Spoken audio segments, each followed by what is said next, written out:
இவங்களுடைய பேர் கோமதி.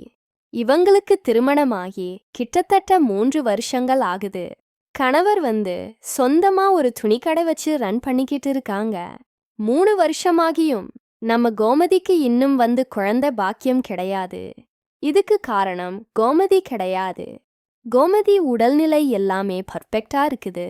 இதுக்கு முழுக்க முழுக்க காரணம் தன்னுடைய கணவர்தான். துணிக்கடையில கடினமான வேலைப்பழுவு காரணமாகவும் அதுக்கேத்த மாதிரி உடல்நிலை பாத்தீங்கன்னா நம்ம கோமதி கூட இணையறதுக்கு எந்த வகையிலையும் ஒத்துழைக்காம இருந்ததுனால பாத்தீங்கன்னா அவங்களால நம்ம கோமதிக்கு குழந்தை கொடுக்க முடியல. இதனால பாத்தீங்கன்னா சொந்த பந்தத்துக்கு முன்னாடி நிறைய பேச்சுக்கு ஆளா இருக்கிறாங்க நம்ம கோமதி. இப்பேற்பட்ட ஒரு சூழ்நிலையில தான் வீட்ல இருக்கிற மாமனார் மாமியாரையும் சரி ரொம்பவே பத்திரமா பாத்துக்கிட்டாங்க.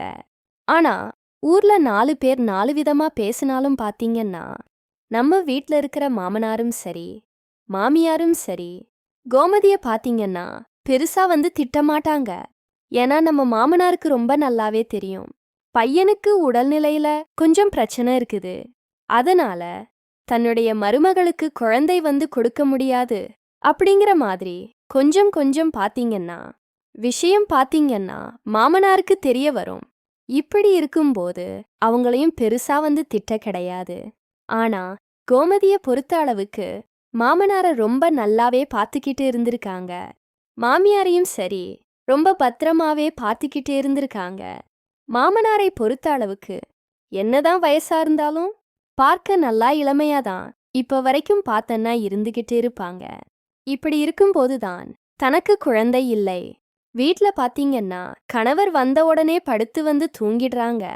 நாம என்னதான் பண்றது அப்படின்னு முடிவு பண்ணி ஒரு நாள் நைட் முழுக்க பாத்தீங்கன்னா தூக்கமே வர கிடையாது. இப்படி இருக்கும்போதுதான் மாடிக்கு ஒரு வாக்கிங் மாதிரி போயிட்டு வரலாமே அப்படின்னு நம்ம கோமதி நினைக்கிறாங்க. அப்பதான் மாடியில பாத்தீங்கன்னா மாமனார் மாமியார் இருக்கிற ரூம்ல பாத்தீங்கன்னா ஒரு மாதிரியான சத்தம் பாத்தீங்கன்னா வருது.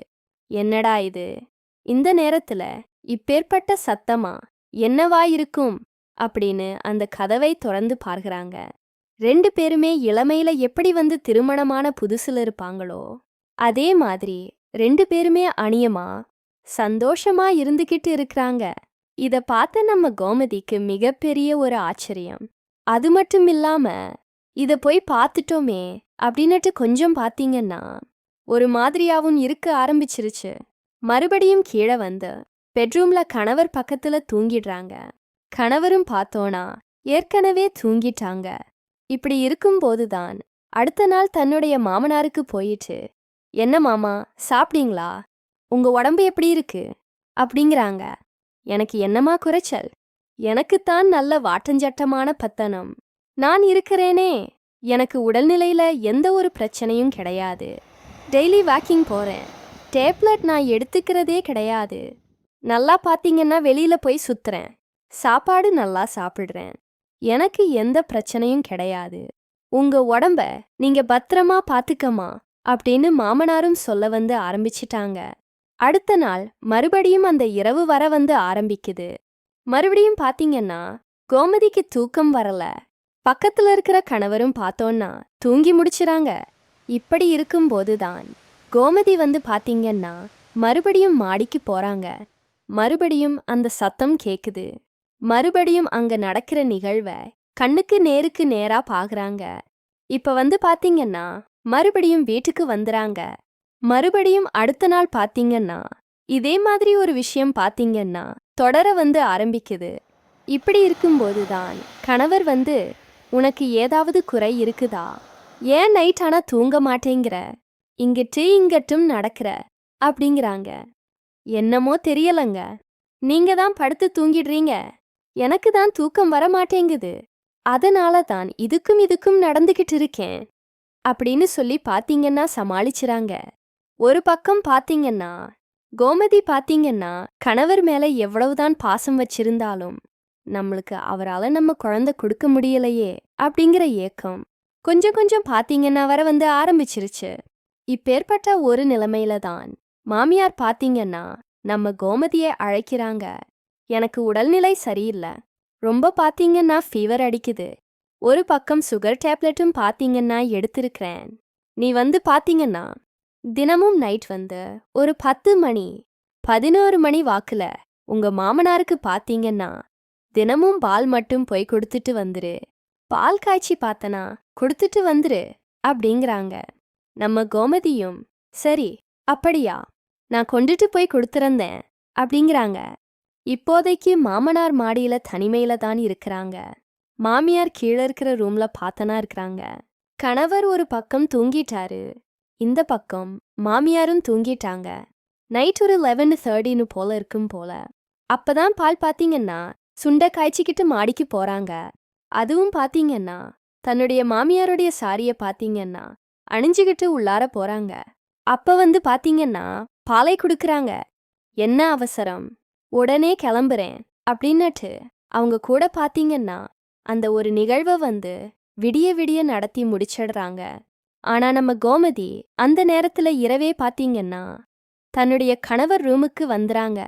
மறுபடியும் பாத்தீங்கன்னா அடுத்த நாள் காலையில எழுந்திருச்சு டீ போட்டு நம்ம கோமதி மாமனார் கிட்ட தராங்க. அப்பதான் மாமனார் எதுவுமே காட்டிக்காம, என்னம்மா ஆச்சு, ஏன் ஒரு மாதிரி இருக்கிற அப்படின்னு கேக்குறாங்க.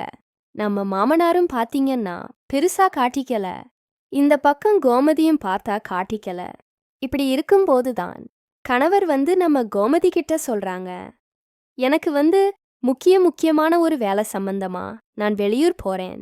போயிட்டு வர்றதுக்கு 3 நாளோ 4 நாளோ கண்டிப்பா ஆகும். அது வரைக்கும் பாத்தீங்கன்னா உன்னை நீ பத்திரமா பாத்துக்க. அது மட்டும் இல்லாம என்னுடைய அப்பா அம்மாவை ரொம்ப பத்திரமா பாத்துக்க அப்படின்னு பாத்தீங்கன்னா சொல்லிடுறாங்க. இப்போதைக்கு பாத்தீங்கன்னா நம்ம கோமதிக்கு ரொம்பவே பாத்தீங்கன்னா சந்தோஷமாயிடுது. அப்படியாவது போங்க அப்படிங்கிற மாதிரி சந்தோஷமாயிடுது. கணவரும் ஒரு வழியா பாத்தீங்கன்னா வெளியூர் பயணமா கிளம்பி பாத்தீங்கன்னா முடிச்சிடுறாங்க.